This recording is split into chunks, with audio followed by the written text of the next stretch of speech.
Lisa Cook, a member of the Federal Reserve Board, filed suit against President Trump, the Federal Reserve itself, and the Fed chairman, Jerome Powell, alleging that Trump's purported firing of Lisa Cook was illegal. This is 2 days after President Trump went to social media to fire Lisa Cook, alleging that she had filed a fraudulent mortgage application, and that was sufficient cause to remove her before the expiration of her 14-year term. He has the cause that he needs to fire this individual, and so we'll continue to fight this battle.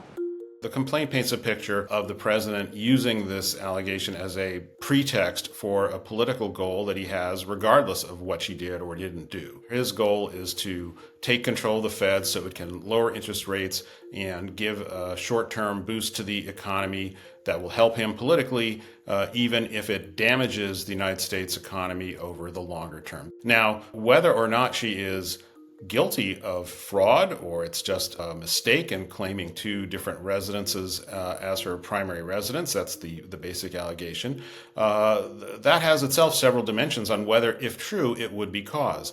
The complaint says that the president has violated Lisa Cook's rights to due process, which are guaranteed under the Constitution, and the statute creating the Federal Reserve, which requires cause, and that the cause against her hasn't been proven. In fact, she hasn't even been given a formal opportunity to respond to that cause.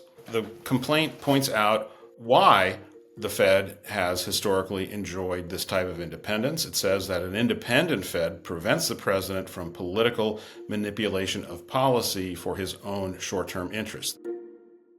This case moves us into really uncharted territory. Never in the history of the Fed has a president ever attempted to remove a governor for cause. What is your response? Are you prepared for a legal fight? And then a little bit more. Oh, sure. Always. You always have legal fights. Look, I had a legal fight that went on for years with crooked people, with very horrible people. The 1913 law establishing the Federal Reserve gives the president the power to remove a Fed governor for cause. But that's all the statute tells us. The statute doesn't tell us what cause is, and it doesn't tell us how the president can establish sufficient cause, and it doesn't tell us what a Fed governor can do to dispute a president's effort to remove a Fed governor. President Trump has very loudly complained about Jerome Powell, the Fed chairman, declining to reduce interest rates in a way that has not juiced the economy the way the president wants. I call him too late. You know, he's always too late. But he hasn't yet moved to fire him. And if he is successful in removing Lisa Cook, he won't necessarily have to, because that would give Trump the opportunity to appoint a majority of members of the Federal Reserve Board.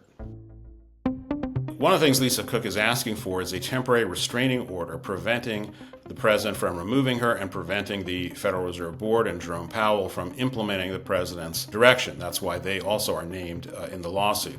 And the Federal Reserve has said it's going to follow whatever the courts tell it to do. So it really is going to put the courts and almost certainly the United States Supreme Court in the position of deciding what level of independence the Federal Reserve has and what constitutes misconduct by a Senate-confirmed member of the Fed board.